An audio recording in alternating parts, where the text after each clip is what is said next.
آپ نے فرمایا کہ جی. آپ نے فرمایا کہ کیا تم کوفہ کے رہنے والے ہو؟ جواب دیا کہ ہاں میں کوفہ کا رہنے والا.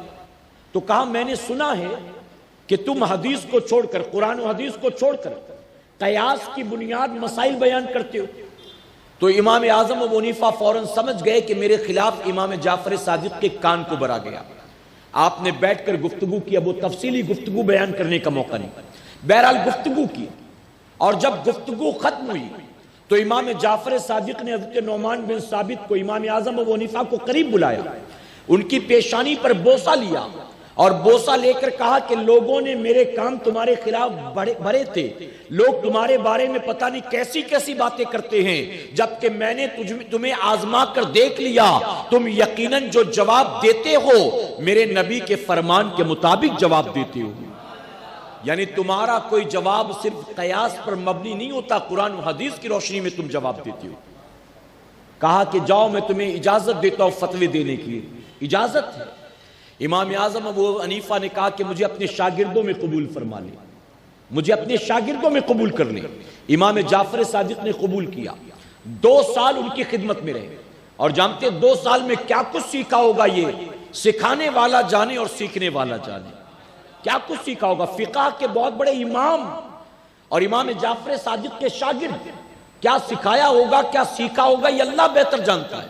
لیکن اتنا ضرور بتانا ضروری سمجھتا ہوں کہ امام اعظم ابو حنیفہ خود فرماتے ہیں کہ ابو حنیفہ ہلاک ہو جاتا اگر وہ 2 سال امام جعفر صادق کی صحبت میں نہ گزار لیتا. ہلاک ہو جاتا. ایک مرتبہ کسی نے آپ سے پوچھا آپ کی عمر کتنی ہے؟ جانتے یہ سوال کب کیا گیا؟ جب بعض روایتوں میں آتا ہے آپ کی عمر 68 سال کی تھی، 68 ایئرز. داڑھی کے بال بھی سارے سفید، سر کے بال بھی سارے سفید. کسی نے سوال کیا آپ کی عمر کتنی؟ تو امام اعظم ابو حنیفہ رضی اللہ عنہ فرماتے ہیں میری عمر 2 سال. 2 سال. اس شخص نے حیرت کے ساتھ کہا 2 سال؟ جبکہ آپ کے داڑھی کے سر کے سارے بال سفید ہو گئے، پھر ایسا کیوں؟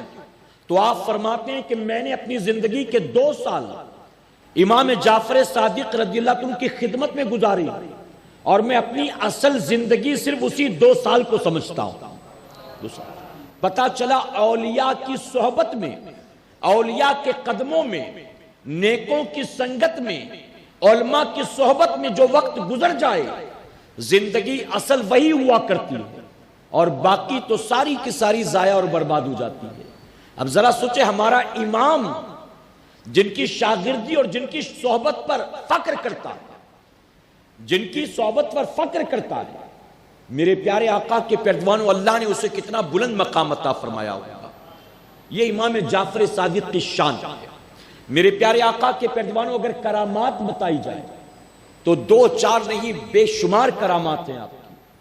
ایک مشہور کرامت جو آپ کئی بار پہلے بھی سن چکے ہیں، امام جعفر صادق کا تذکرہ ہو اور یہ نہ بیان کیا جائے تو آپ کا ذکر ادھورا. اسی لیے یہ بھی میں آپ کو بتا دیتا ہوں. آپ کے زمانے میں جو اس وقت کا خلیفہ تھا، منصور اس کا نام تھا، خلیفہ منصور. خلیفہ منصور یہ چاہتا تھا کہ تمام علماء جتنے بھی لوگ ہیں، مشائخ، فقہاء کرام، وہ آئیں اور میرے دربار میں صبح شام مجھے سلامی پیش کیا کریں. وہ چاہتا تھا کہ لوگ آئیں، آگے پیچھے گھما کریں اور پھر میں ان کی خدمت کیا کروں. یہ اس کو اچھا لگتا تھا. لوگ آتے بھی تھے، لیکن امام جعفر صادق رضی اللہ عنہ کبھی اس کے دربار میں نہیں گئے. اس نے کئی بار دعوت دی پھر بھی آپ نہیں گئے.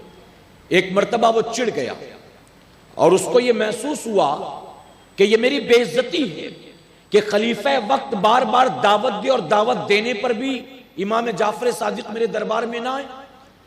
وزیر کو بلایا اور منصوبہ کیا کہ کل میں امام جعفر صادق کو دربار میں بلاؤں گا، اگر وہ آ گئے تو غنیمت، اور نہیں آئے تو ان کو فوراً قتل کر دیا جائے. تو وزیر نے کہا کہ میں گستاخی معاف، آپ خلیفہ ہیں، لیکن میں صرف اتنا کہنا چاہتا ہوں کہ وہ جو گوشہ نشین بزرگ ہے، وہ جو دنیا سے کٹ کٹا کر صرف اللہ اللہ کرتا ہوا زندگی گزارتا ہے، اس سے دشمنی مول لینے سے کیا فائدہ. تو خلیفہ منصور کو غصہ آ گیا. اس نے کہا کہ میں جو کہتا ہوں تم ماننے کو تیار کیوں نہیں؟ وزیر نے کہا کہ میں منع نہیں کرتا بلکہ میں آپ کو مشورہ دیتا ہوں، میرا کام مشورہ دینا۔ خلیفہ منصور نے کہا مجھے مشورے کی کوئی ضرورت نہیں، میں نے فیصلہ کر لیا۔ وزیر نے کہا ٹھیک ہے، ہم آپ کی طرف سے کل دعوت پیش کر دیں گے۔ اب دوسرے دن بھی فوجی بھیجے گئے دعوت دینے کے لیے۔ رات کو یہ منصوبہ کیا خلیفہ منصور نے فوجیوں کے ساتھ کہ جب امام جعفر صادق محل میں آئیں، ہر دروازے کے آس پاس تم ننگی تلواریں لے کر کھڑے رہنا، اور ان سے گفتگو کرتے کرتے کرتے کرتے میں ایسی بات کروں گا کہ ان کو جلال آ جائے، اور جب جلال آ جائے گا تو ظاہر ہے کہ میرے خلاف کچھ نہ کچھ وہ بولنا شروع کریں گے، اور جب وہ میرے خلاف بولیں گے تو میں اپنے تاج کو اتار دوں گا سر سے، اور یہ تاج کا اتارنا اس بات کا اشارہ ہوگا کہ تم آگے بڑھ کر امام جعفر صادق کو قتل کر دو، معاذ اللہ، یعنی ان کا کام تمام کر دو معاذ اللہ۔ اس نے پورا پلان کر لیا، نہیں آئیں گے تو وہی قتل کر دینا، اور آئیں گے تو میں ان کو غصہ دلاؤں گا اور اس کے بعد اشارہ کروں گا تو قتل کر دینا۔ پورا پلان تیار۔ دعوت پہلے بھی کئی بار دی گئی، امام جعفر صادق نہیں آئے، لیکن آج جب دعوت دی گئی تو امام جعفر صادق دربار میں حاضر ہو گئے۔ وہ خوش ہوا کہ چلو پہلا کام تو بن گیا، کہ آنے سے منع کرتے تھے آج آخر آ گئے تو ایک کام تو بن گیا۔